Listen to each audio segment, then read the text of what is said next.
नमस्कार। आप देख रहे हैं द रत्नेश टॉक और मैं हूं रत्नेश रंजन।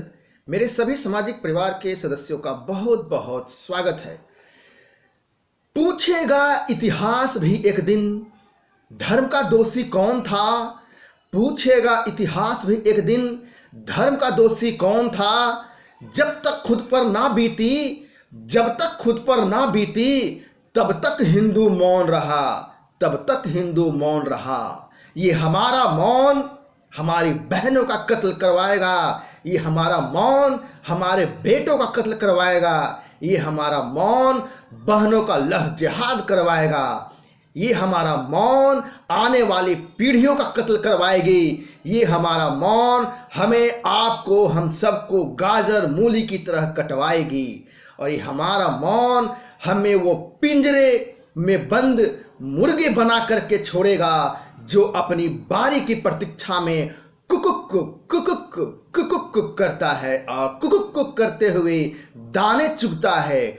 और जिस मुर्गे को पकड़ा जाता है कसाई के द्वारा, वही सिर फड़फड़ाता है, क्योंकि उस मुर्गे के गर्दन उस कसाई में होती है, क्योंकि अब उस समय उसके पास सोच विचार का समय नहीं होता है।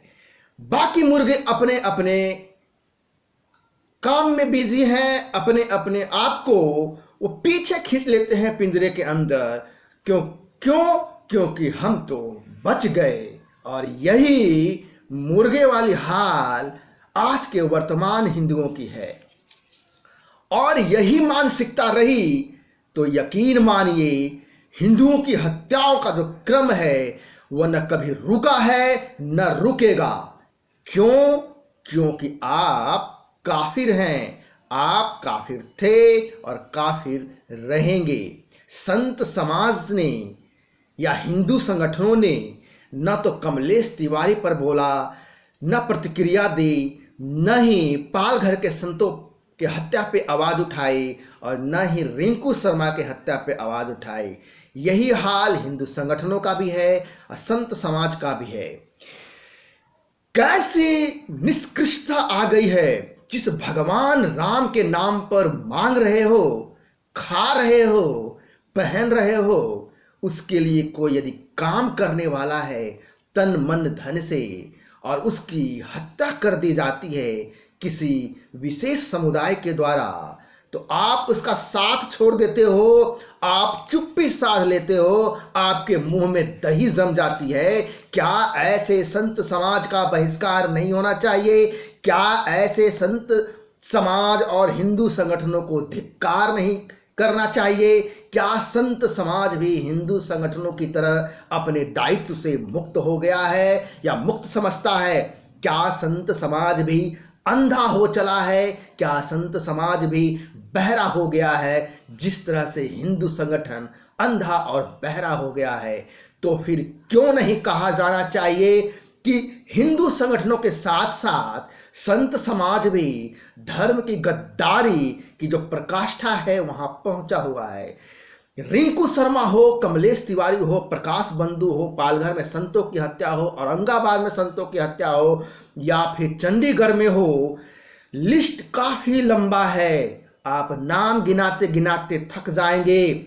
ये कभी लौट के नहीं आएंगे हमारे बीच। लेकिन हिंदू संगठनों, तुम तो शर्मिंदा हो जाओ, कम से कम संत समाज तो शर्मिंदा हो जाएं। अरे तुम जिंदा हो, ये एहसास तो करा जाओ। हमारा सारा जो तामझाम है, देश में क्या हो रहा है, देश कहाँ जा रहा है, आर्थिक स्थिति क्या है, इस बात की चर्चा विमर्श भी तभी कर पाओगे जब आप जिंदा रहोगे। अब तो तुम्हारे जिंदा होने की भी संभावना दिन प्रतिदिन कम होती जा रही है। अफसोस होता है कि यह सब देखकर असहनीय और बहुत पीड़ा होती है। संत समाज हो या हिंदू संगठन, मेरा सिर्फ इतना कहना है, कम से कम अंतर आत्मा को तो मरने मत दो।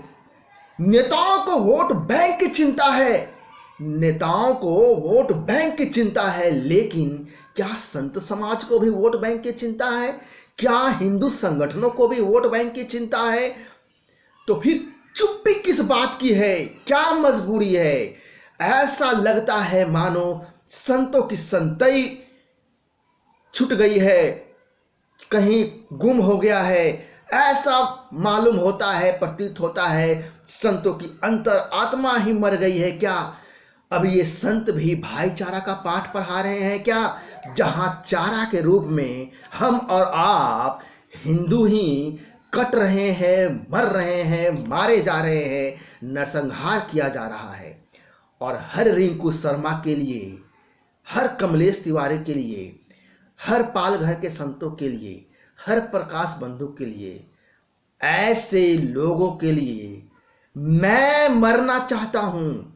मेरे राष्ट्रवादी भाइयों बहनों, मेरे सनातनी साथियों, जब भी जरूरत पड़े मुझे बुला लेना, मैं आगे चलूंगा। अगर जय श्री राम बोलने से हमारे देश में हत्या होती है और किसी को डर लगता है जय श्री राम बोलने से, तो सबसे पहले मैं मरूंगा, तब कोई और मरेगा। यदि मैं अपने देश, अपने धर्म, अपने राष्ट्र के काम आ सकूं तो मेरा उपयोग किया जाए, ऐसा मेरा आग्रह है, ऐसा मेरा निवेदन है मेरे सभी सनातनी, सभी राष्ट्रवादी भाइयों से। और विनम्र आग्रह है कि चाहे नेतागण ना बोलें, चाहे हिंदू संगठन ना बोलें, लेकिन कृपया नतमस्तक होकर के मैं संत समाज से निवेदन करता हूं कि आप तो मुंह खोलिए, आप तो विद्रोह का बिगुल बजाइए। जब अंग्रेजों ने हमारे धरती पर जबरदस्ती कब्जा कर रखा था, तब जब सारे आम जनता में निरस्ता आ गई थी या फिर वो इस चीज को समझ नहीं पा रहे थे, तो 1857 से पहले आप सभी जानते भी होंगे कि संत की क्रांति भी हुई थी। तो क्या वही क्रांति आज के तारीख में नहीं होनी चाहिए? ये मैं प्रश्न अपने देखने वालों के सामने छोड़े जा रहा हूं। मैं आशा करता हूं आप कमेंट में आप अपना जवाब अवश्य देंगे। नमस्कार, जय हिंद।